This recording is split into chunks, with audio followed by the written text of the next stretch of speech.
Hola a todos, soy Mario Pérez, candidato al Parlamento Joven de Navarra. Presento mi candidatura por la situación que veo a mi alrededor. Como joven que soy, veo que esta pandemia nos ha invisibilizado a los que más.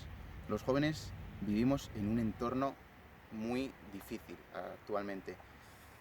Estudiamos muchos años una carrera que nos cuesta un sacrificio pagarla, ¿para luego qué? Para luego un mercado laboral que nos denigra las posiciones más bajas y gracias si podemos acceder. Con una tasa del paro juvenil del 40%, ¿dónde vamos? Es por eso por lo que estoy aquí, por lo que grabo este vídeo, porque Navarra no merece esto. Los jóvenes, menos.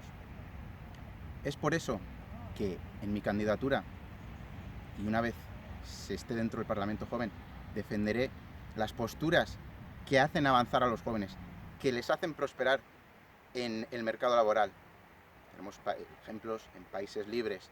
Es lo que hace falta: libertad, libertad económica, libertad para todo, para decidir, para pensar.